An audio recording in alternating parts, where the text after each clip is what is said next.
What's up, guys? In this video, I want to go over the 3 principles of fractions that you absolutely need to know. And yes, that is a picture of me in a duck suit.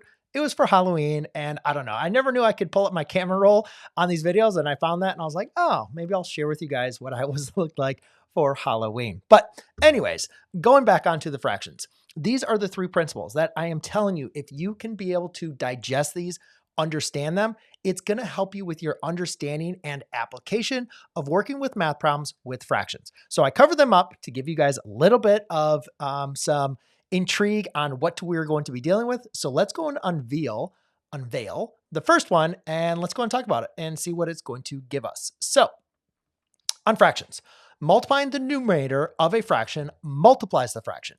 Dividing the denominator of a fraction also multiplies the fractions. So when we think of like multiplying something, right, that's going to be what we call repeated addition.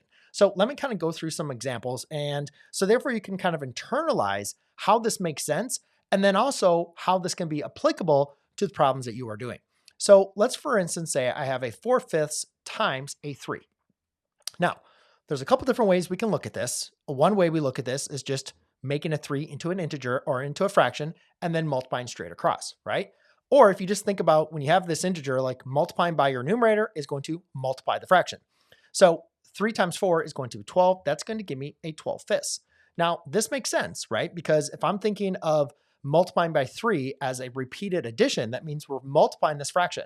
So if I take a 4/5 plus a 4/5 plus a 4/5, right? That's the repeated addition 3 times, hence multiplication. That's going to give me a 12/5, which is exactly what I had right here. Now, again, here's where that interesting thing comes in. Dividing the denominator of a fraction also multiplies the fraction. So let's go and take a look at a different example. What if I had a 7/12 multiplied by 3? Now, you might not want to do this one, multiply straight across, and then you have to reduce the fraction. It might be a little bit more difficult. Now, I'm going to show you the exact same way to do this quickly. But if I need to multiply by 3 and I say, just divide the denominator by that number, and you're going to get your answer, 7/4. Oh, perfect, right? Now, technically, if you want to think about this, what we really have when we're multiplying, if I have a 7/12 times a 3/1, I can just write that in the same numerator. So what I'm simply doing is reducing the 3 over the 12. That's why that dividing your denominator kind of works. Now, again, we talked about this as repeated multiplication. So 7/12 repeated 3 times is going to give me 7/4.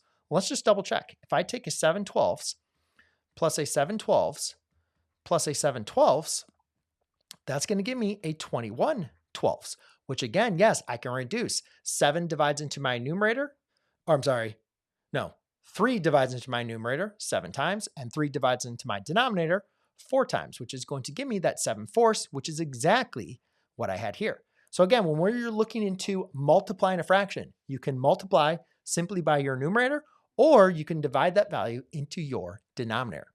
Now let's go and take a look at the next one. Dividing the numerator by a fraction divides the fraction, right? That means breaks it up into equal groups.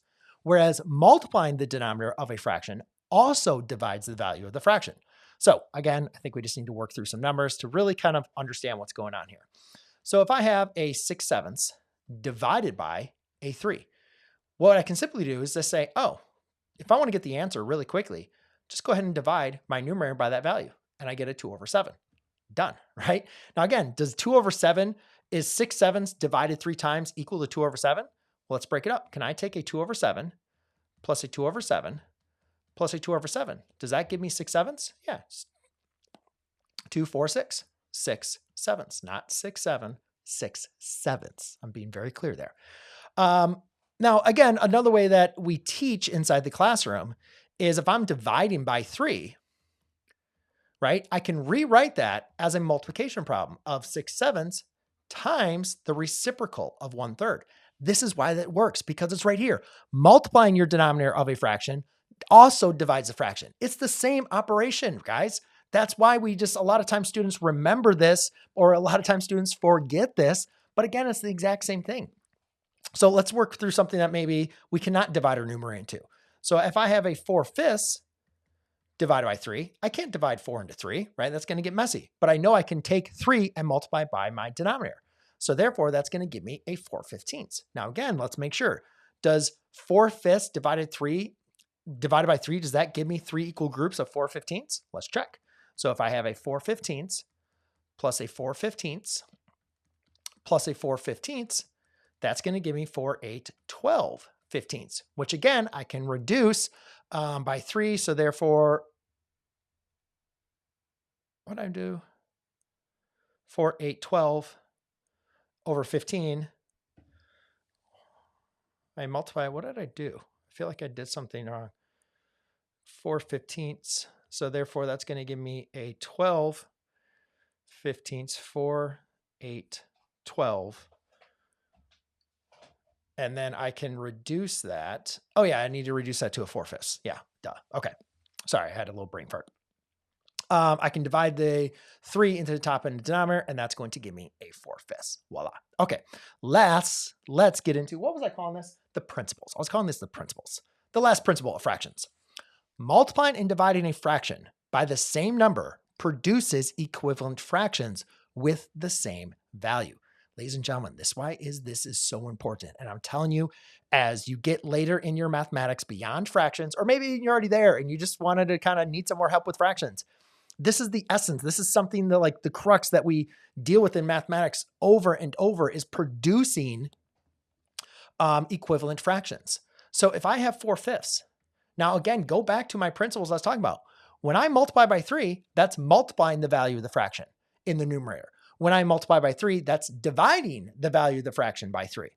So therefore, I'm getting a 12/15.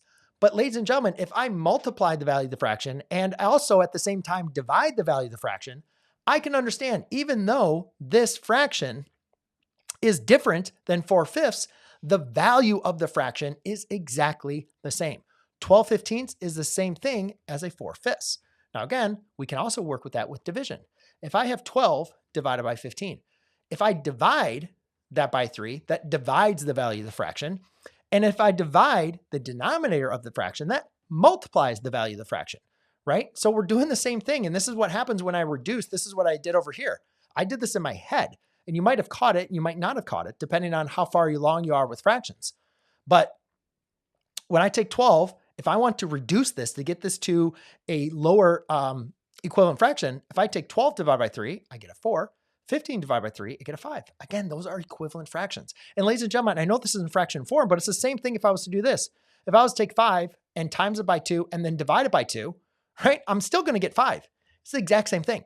So ladies and gentlemen, these are these 3 principles that I want you to make sure you know and you understand.